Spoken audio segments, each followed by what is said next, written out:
thing we did in STEM Week 1 was build cranes. It took a lot of process, error, and a lot of glue, and some patience. We had a lot of cutout pieces of wood and a structure that could hold weight. On the second day of STEM camp, we learned about fastening. Mr. Kieffer's dad came and taught us about the different ways of fastening objects. We welded, soldered, nailed, and screwed to connect objects. We tested the different ways to figure out what was the strongest.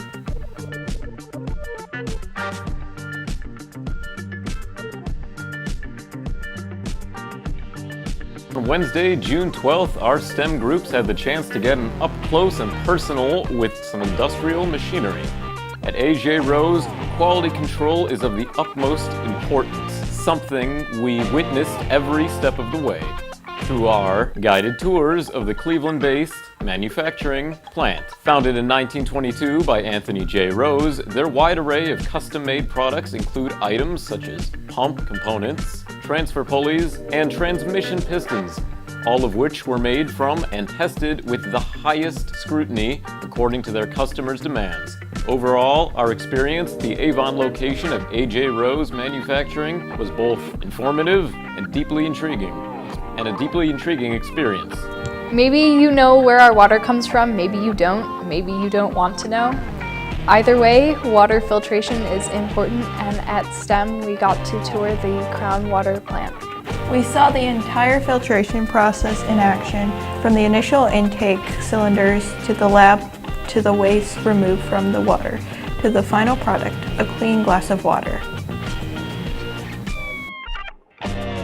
One of the parts of STEM Week 1 was the testing of the cranes. We used drills to attach our built cranes onto a plank of wood. We then hooked a bucket up to the line and put weights into the bucket to test the strength of our cranes. Some of them broke before the weights were even added, and others lifted up to 1,201 grams. It was an entertaining sight, to say the least.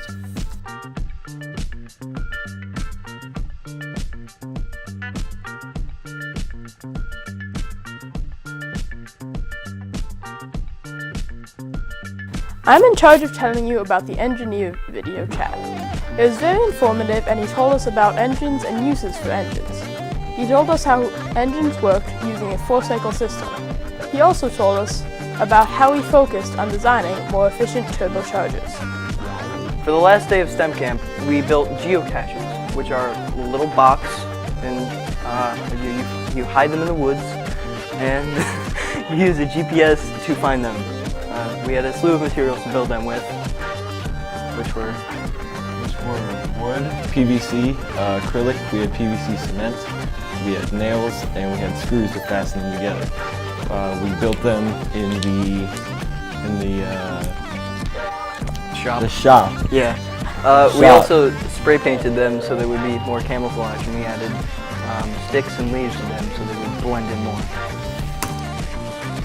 After our hard labor of constructing the geocache containers, we put them through a test to measure its strength and resistance to water. To measure the strength of the containers, Mr. Kieffer built a contraption that would drop a 10-pound weight onto the structure. In order to pass the test, the geocache had to withstand the impact of the weight on all 4 sides. To test the waterproofness of our designs, we placed a paper towel inside of the containers. Then, Mr. Kieffer brutally hosed them down from above. All of the designs successfully passed the test. After constructing our perfect geocache boxes and testing it, we hid it in the Huntington woods.